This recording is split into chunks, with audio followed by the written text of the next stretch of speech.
We'll get used to that two-step process. Hello and welcome to another edition of Real Men Feel. I'm your host, Andy Grant, and with me as always is my co-host, Appio Hunter. Hey! How you doing today, Appio? I am doing great. Even with our false start? Yeah, even with the false start. Yeah. Doing phenomenal. Yeah. So today's show is a little strange. We were about a few minutes into it when we realized we weren't actually recording, but now we really are. So welcome to the real show about real men feeling. And if you're new to the program or you forget week to week why we're even tuning in, what this is all about, Real Men Feel is about creating a space for men to allow for, to get in touch with, and to express their emotions. It's really just a long way of saying to feel. And we're not about telling you to feel one way or another, to feel always good, to feel negative. It's just we allow you to feel, which is something that I believe men have been discouraged to do, not just through our childhood, but through centuries, through history, through ancestries. There's a big lineage of men not being encouraged to feel all of their emotions. Because first and foremost, before we are men, we are human beings. And so that's where we are coming from. So this is usually a 30 to 40-minute conversation. Sometimes we have guests. This week we do not. You can find out more about us and the show at realmenfeel.org. You can capture all the podcasts, all the past histories of the show at realmenfeel.org/iTunes. And with all that out of the way, part of the pleasure and joy and purpose of creating the show, and I think we went at least 5 or 6 episodes before we had a guest. It was just Appio and I talking about what came up and what's going on for us. So this is one of those shows. It's kind of a selfish show. So we're being divinely selfish today. Yes. Let's be selfish. That could be the topic for this show or another one. But really want to talk about allowing ourselves as men or as human beings again to feel sadness, but without going into victimhood and into blame. And what brings this up for me, I'll keep this as short as possible for the pertinent facts. But last month I was away on vacation, having an awesome time. And while I was away, my job was eliminated. So I came back from vacation to discover I didn't have a job. I got my 2-week notice and okay, I believe that, the universe is on my side and things are lining. And it was a job I wanted to leave and do my coaching and energy work and Real Men Feel programs full time. But I thought I would choose the time, not the company, but that's fine. And also during that time, my stepmother, who has been ill for quite a while, entered hospice care. And we actually just heard just the week that she's just down to 3 to 6 weeks to live. During this time also, my dad, he's dealing with various cancers and health issues, including dementia. He just this week as well, or rather last week as well, it was confirmed that his cancer has returned in 3 new spots on his body. So I was waiting for all the sadness, the grief, the concern, the fear to kind of just hit me in the gut. In case you aren't familiar with my personal story, I've dealt with depression and suicide for a long time. I am, in fact, a survivor of multiple suicide attempts. So whenever I get sad or things are happening that, the conditions of my temporary circumstances feel against me, there's always that lingering concern of how low am I going to go? How bad is this going to get? And last Monday, it finally hit me enough that I could finally, all right, here comes the sadness, here it goes. And I cried. And I think I cried for the first time since January of this year, which, for me, that's a long time. But I just cried for 45 seconds, a minute perhaps. And oh, that was it. There was no big cliff that I was going to fall over. Again, I could tell that I've grown, and I can really see these things as, temporary circumstances. These are sad incidents. They don't mean I'm going into a depression. They certainly never mean that my only way to change this is to try to kill myself. Mm-hmm. But it's also interesting to watch my dad deal with all of this. He's someone that hasn't had the opportunity to grow, or I should take that away. He's had the opportunity to grow, but now he's dealing with dementia as well. So he's kind of treating things the way that he did as a younger man, and even that I could see myself as kind of a teenager had. So he's really mad that his wife is dying, and she had promised to be with him through this cancer battle. And we all thought that he was going to die first. My dad is 70, and he had his 65th birthday party because this is going to be my last birthday. I'm going to have a big thing about it. And we did, and people were pretty comfortable with like, he's not going to be around much. But he keeps going. And so he's really furious that his wife is dying. He doesn't know how to deal with it. The dementia kicks in. He doesn't really know how bad it is. Thinks hospice is there to get her back on her feet, and then she'll be up and moving. Right. And this week he was so mad that she's dying, he refused to speak to her for 3 days. And like, that's how we used to operate. That's, well, I'll show you. And I'm like, give you the cold shoulder for days. Like there have been months and months that me and my dad haven't talked to each other when I was growing up. And that's how we operated. But it's just interesting to see that he's still regressing to that. So with all that, so I'm letting myself feel the sadness and feel whatever shows up, and not going, it's your fault, it's that fault, it's this. It just kind of is. Yeah. Interesting to watch him and to go like, damn you, Appio, why are you sick? Right? He's just attacking the person who has their own circumstances. Yeah. Kill the messenger, basically. Yeah. So it really is. So it's again, it's neat to observe that, but still have enough distance to realize I'm observing that, and like, even in the midst of all this, he had a car accident, and there was a baby in the backseat of this car that he hit. And, he was sobbing for days that, it was just 2 inches more and that baby's injured, and what would I do with myself? And so his license has been taken away. The police and the courts have taken away his license. But in the same breath, he's like, what do I got to do to get my license back? And I'm like, well, remember how bad you felt? And he doesn't. Right. Yeah. So, yeah. It's interesting you should bring that up, because I've been going through something very similar with my mom with regards to her memory issues. Increasingly, I've been noticing almost daily how you'll say something to her, and a couple of minutes later, it just passes through completely. And I have personally been thinking more and more that it is more dementia than it is Alzheimer's, because Alzheimer's, you just don't remember things at all. And typically the short-term memory is what first that goes, and then, longer-term memories as the disease progresses. Whereas with dementia, you can still comprehend, you can still grasp things, you can still have memories and retain recent memories. So my mom is actually overall very, very good at that, but she seems to get more and more confused about things. And, there are those concerns. And yes, she has reverted to old behaviors as well. The tears, the trauma, and, it's like, oh, I'll just kill myself, blah, blah, blah. And, she's never meant it. And for you, I know those words have a particularly powerful effect, because you have been in that space. You have attempted those multiple suicides. And fortunately for all of us, you've survived. And you're here with us. And being an outside observer, as you pointed out, being that outside observer has been a unique and unusual role for me too. I'm still getting used to it. Still getting used to the space where it's like I'm no longer responsible for her emotions, for how she reacts to things. I am now fully centered in me, and yet I feel like I'm able to support her more now than I ever did when I was tied up into her drama, which I made my drama. Yeah, that's a great insight. And I know that took me a long time to get that, and that nobody makes you feel anything. Like, things happen, and your emotions are your responsibility. Yeah. Right. And the quicker you can own them and take responsibility for that, the more likelihood you have that you can choose to feel a different way about something too. Oh yeah.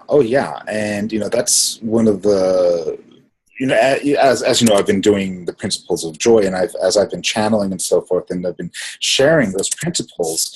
One of the very first principle is that you're not responsible for anyone else's happiness but your own. And recently I've added a little bit more to that, to basically say, when you take responsibility for your own happiness, you become not only selfish but selfless as well in the process. And it is amazing to watch how, when we take responsibility for our emotions, for how we feel, for expressing ourselves in the most joyful way possible, how that opens us up to being detached from everybody else, even for those of us who are sensitive to energy and who read energy and who work with energy. We can still remain detached, yet while at the same time being fully engaged.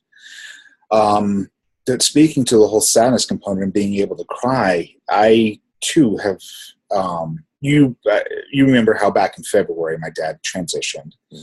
He completed his journey here and he was able to transition back, and I never really cried. It was very fascinating for me to be in that space where I was more of an observer than an actual participant. I have been able to feel his essence, feel him being his true self, the very mischievous rascal that he was as a child, that he was not able to be as an adult.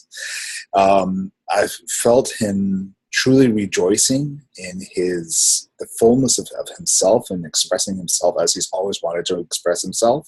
And in my focus on that rejoicing with him, being happy with him, I realized that I never allowed myself to experience some of my own mourning process. So this past week, we were up in Boise attending my niece's other wedding reception. And since we were already in Idaho, we took a little detour. And rather than coming straight back to Salt Lake, we actually went across the strait to the other side of the state, to Idaho Falls, where my dad is buried. And we visited his gravesite. That was the first time I actually allowed myself to feel those tears. But like you, it was like 2 minutes max of being able to just release those tears. And that was it. I was surprised at myself, to be honest, that I didn't feel greater sadness.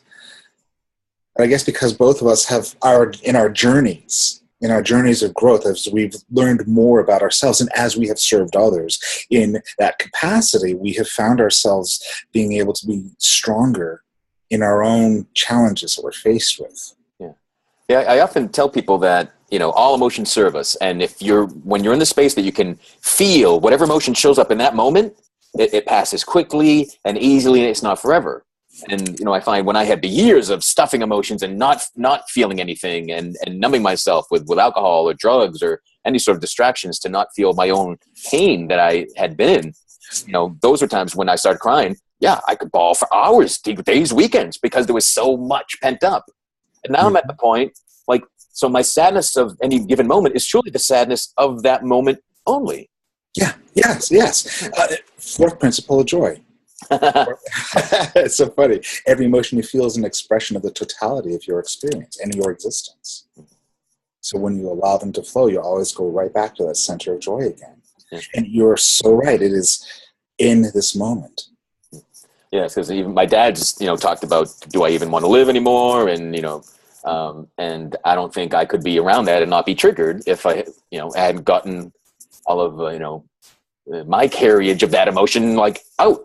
Yeah. Well, not to mention the fact that you have tremendous support in your wife, Lori, and you have other friends who have come into your circles over the years that are able to hold that space for you and really be able to support you in that way. Yeah. And I think that's part of another beautiful part of our journey as men, especially feeling men, that we're able to bring in. And I'm choosing not to use the word attract or manifest because it's been overused. So we're able to bring in the support that we desire and that we need in that particular stage of our journey. Yeah. My dad shared how my dad's been sober for 35 years and is a big AA member and has sponsored dozens, maybe hundreds of people over his time, and has led meetings and gone to prisons and helped a lot of people and shared a lot of things. But he said, I can't go to a meeting and say my wife's dying. I'll lose it. I'll be bawling. And I'm like, really? You're 70, you've done all this work, you go to these meetings, they support you, and you're afraid to show how you feel. And it just dumb. And and that's when I forget when I'm having a conversation, because, he can seem fine. You land, you talk to him, you have a conversation, and you just forget. Especially as I think any child wants their parents to be fine. So I'm like, I'm I'm glad to forget he has dementia. Any chance he presents himself clearly, and I go, oh, good, that's gone. Right? And that's an interesting thing about dementia, as I've observed it progressing in my mom, and certainly, I mean, she hasn't been formally diagnosed with it or whatever, but based off of what I know of it, what I have observed in others, that's what I see is setting in and progressing. And like you, I sometimes find gratitude, lots of gratitude when that sets in. And yet at the same time, it can also help them forget what's going on in the moment. They sometimes will revert back to those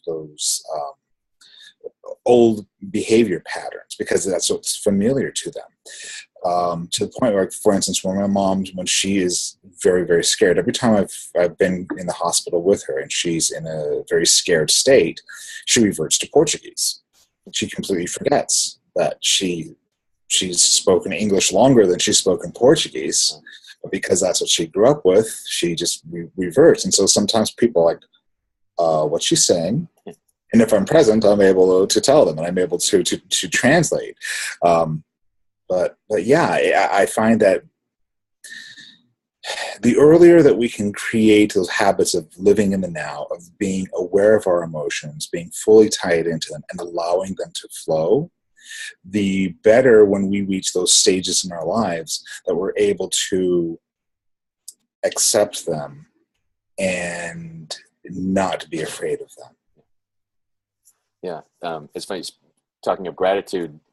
Something happened with my dad while we're sitting in his doctor's office in the waiting room to see his oncologist, and he knew he was going to call in for another appointment, so he knew to expect like bad news for his health. But I have a tattoo that says "grateful" on my left wrist. Yeah, and it's 7 years old. It was the first tattoo I got, and he noticed it and he said, I know I've asked you before, but what does that say? And I said, it says "grateful." And he, like, in this loud, dad embarrassing voice, like, Jesus Christ, what a faker you are.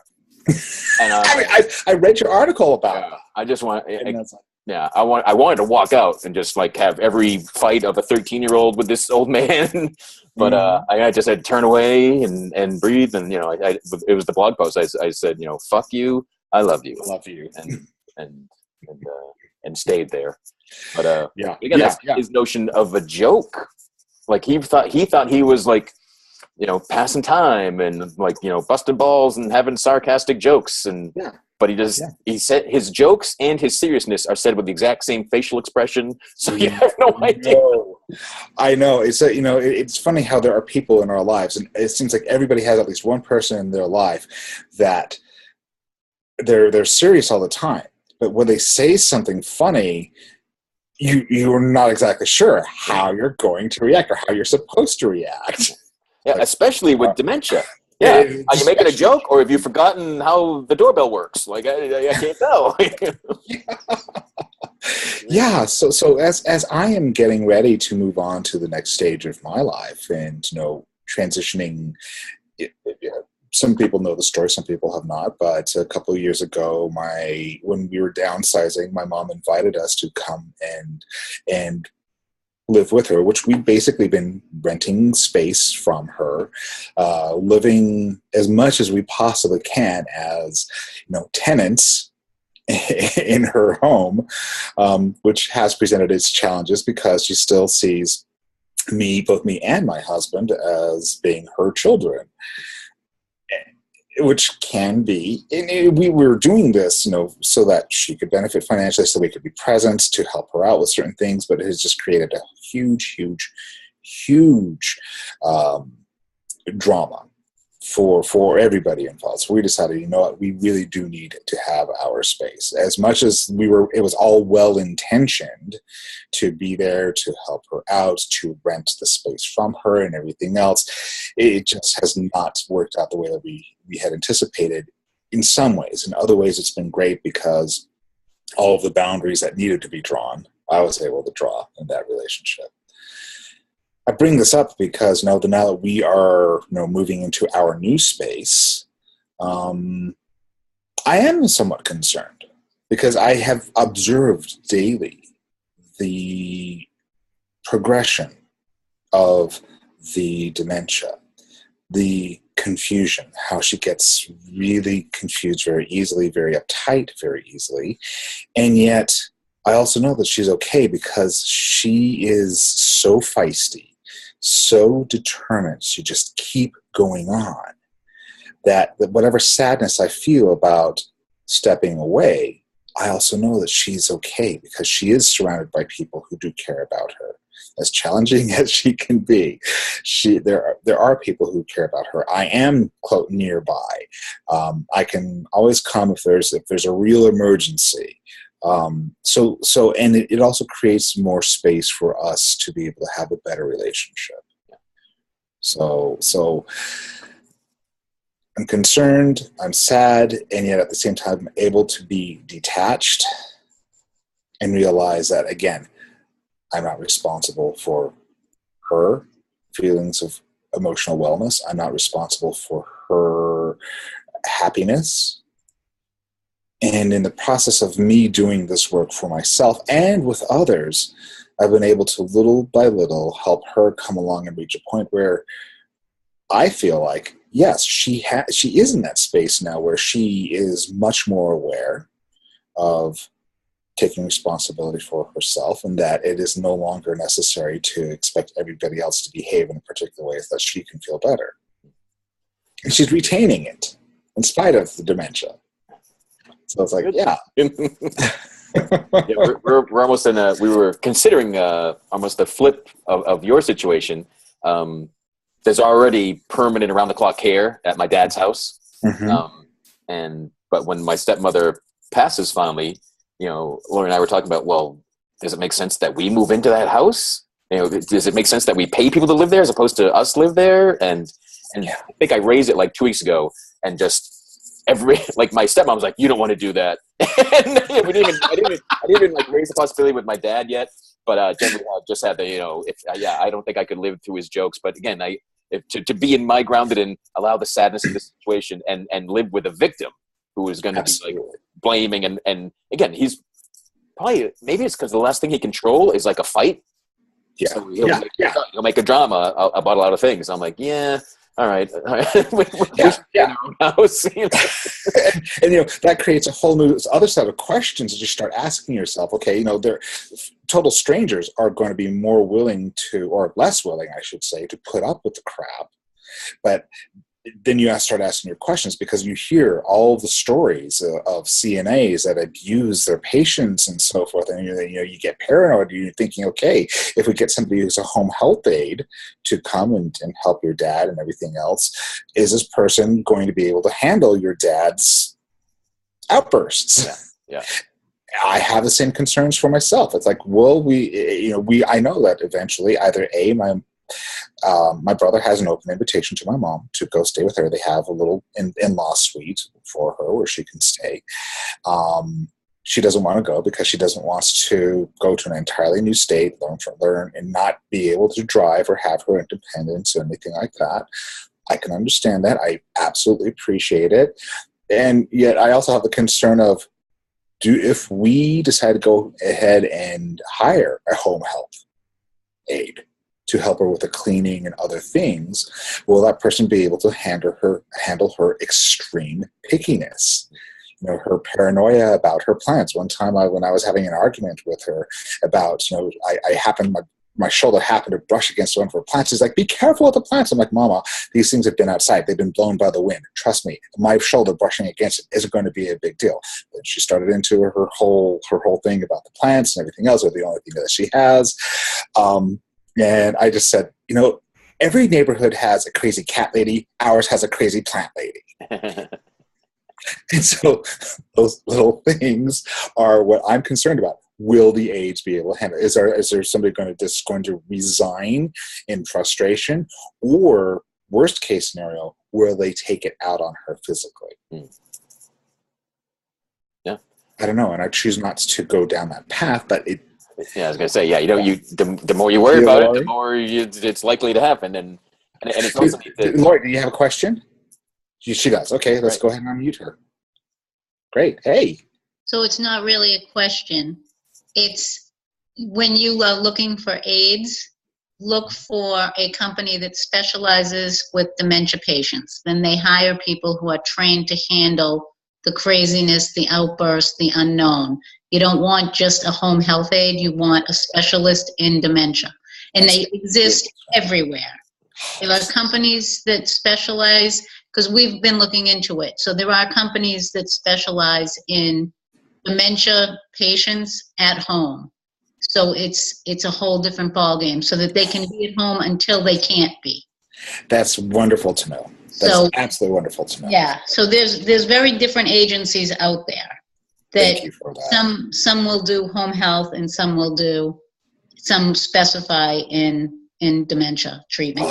And it's hugely different because they have just a different training. Like they can do all the cleaning, but they also are very prepped in how to de-escalate, the sundowning and all that. So they're really trained differently than just a regular home health aide. That's wonderful to know. And that was a question that I had in the back of my mind. That relieves some of the pressure. Yeah. I've learned more in the last 3 months than I ever thought I would ever need to know about dementia treatment, healing, and all health aid. You learn a lot when you're faced with that situation, when you have to. Right. Yeah. And it's nice if you have people to bounce it off of, so that it's not just your imagination when you go, oh my God, is she insane or what? Yeah. That's my favorite line now. I just come home and say to Andy, he's insane. And the official diagnosis is crazy. Yes.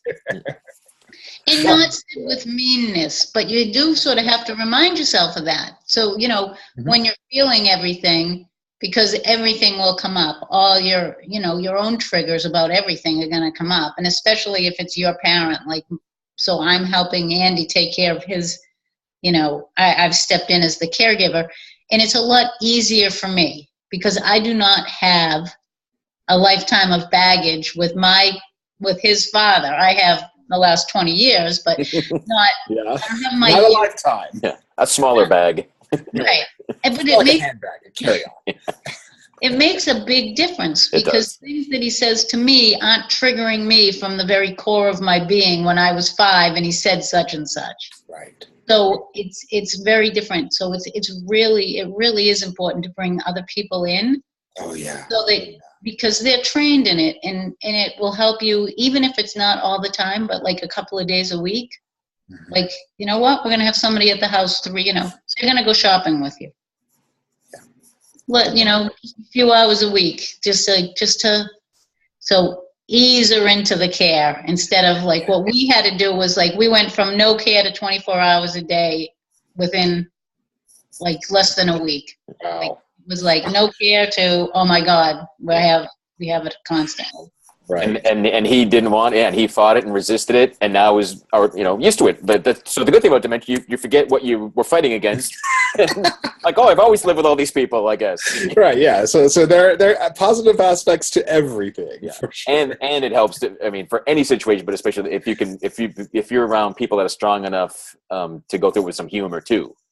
You're not picking on someone that's going through dementia, but you got to bring some levity to it. Yeah. Oh, humor is huge. That's how I've dealt with everything in my life. I've always found something to laugh at, something to just really make light of the situation. Sometimes people get offended by it, but that's how I deal with it. Yeah. That's how I process. Yeah. And them getting offended is their stuff. Exactly. Yeah, you didn't offend them. They chose to feel offended by it. Right, exactly. It's okay, I don't know your history or your triggers or whatever, but apparently they're being set off. So okay, it's okay. And that's one of the things, the key lessons that I have certainly learned, and that is my 5 magical words. You know what? It's okay. Those 5 words, or for the English purists, 6, because it's is a contraction. They have helped me so much, not only applied to other people, and it's okay that she, that mom was, creating her, starring in another Latin novella. It's okay that, but I turn it more on myself more than anything else. It's okay that I feel frustrated.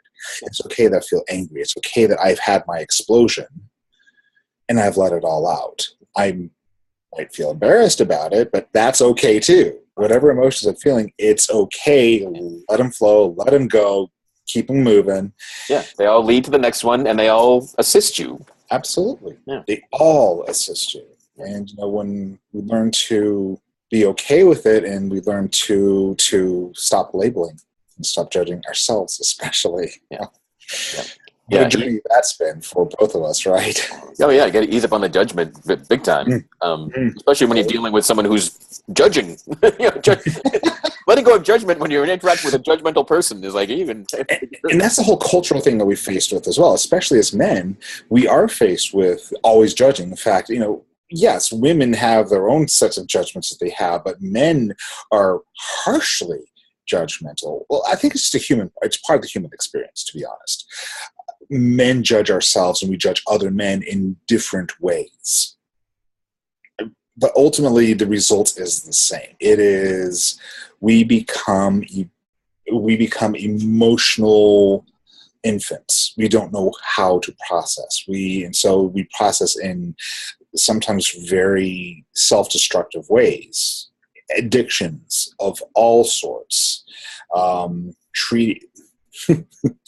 going to say it, Donald Trump. There's whatever.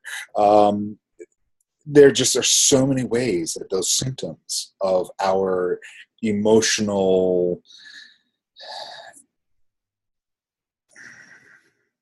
our inability to be comfortable with our emotions. Yeah. It's the denying of them, the stuffing of them. However, and I'm sure there's all different tactics not to feel your emotions. Oh yeah. And that's always been, for me, I've always been the opposite. I've always felt them. I've always allowed myself. And so yeah, I've had to deal with a very harsh judgment and the labels and everything else. And okay, yeah. So sometimes I fit into some of the stereotypes, but other times I don't. But again, it's being okay with yourself and not caring about what others feel. Going back to that first principle of joy. When you go around telling everybody, I need you to behave this way so I can feel better, that's being selfish. But when you tell others, no, I don't care how you want me to behave. I'm going to be this way for me. Yeah. Emotions serve us, and no emotions can serve you more than your own emotions. They come up to be felt, to heal, to process, to get things out of you. So again, back to what kicked this off is just give yourself permission to feel sad if that's what's bubbling up in your life. Yeah. Right? Yeah. And it's not someone did that to you and screw that company for making me harsh and I hate my boss and my family's horrible, it's all their fault and I'm this way, and just all right, I'm this way, how do I feel right now? Exactly. And be okay with it. And the reason why I always go back to being okay with something versus accepting it, because in our society, we've been conditioned to think that acceptance means capitulation, means giving in. So I prefer not to use that word. I prefer to use the term be okay with something, because that creates options, right? Space that allows you so much more and gives you permission at the same time. Right. We can't change anything about ourselves, about our life, our experience, if we're still resisting what it is. Yeah. So recognize, say, yep, it is what it is, and here's what I want. So I'm going to do something different to get there. Exactly. It's not all good, and some of it really sucks big time. There are times instead of saying celebrate the contrast, we want to say just fuck the contrast. And again, it's all okay. Yep. It's okay to just. Yeah. And even it's like that. It's never, it's not. I don't want to say it. Well, in my experience, I've never had a lifetime long of contrast. It does come and go. All right, deal with it. Okay, what am I doing? It comes and it goes. It's the flow. And what's fascinating is that we will always experience the same emotions again, but in infinitely different ways. Yeah. That's the fun part. Well, it looks like we're coming up on our hard stop here. I have women I need to be to here soon. Awesome. So thanks for this conversation with us. Thanks, Lori, for chiming in and sharing your tip. Absolutely. That was wonderful. I really appreciate that. And I'm sure that there are others who might be following the recording who will find that useful as well. Yep. So we're live again next week, August 30th. We will have our guest, a return guest, that guy who loves the universe, Sean Patrick, will join us again. The first time he was on, it was all about New Age bullshit. So we'll move on to that and talk about some non-bullshit topics. Right. I think we're going to be talking about his new book. Yeah. No, he's had a book since he was on. Yeah, and no, don't kill his vibe. He's got an app, right? He's got a he has some app or something. Merchandise that came along with it. My favorite one is the mug says, "Bitch, don't kill my vibe." I've seen that. You can tell Sean is a character, and he really is, and he just says it as he sees it and as he feels it, and that's what makes him so great. Awesome. So thanks for joining us. Thanks for tuning in. We'll talk with you soon again and learn more about the show, past shows, future shows, all at realmenfeel.org. Have a great week, everyone. All right. We'll see you later.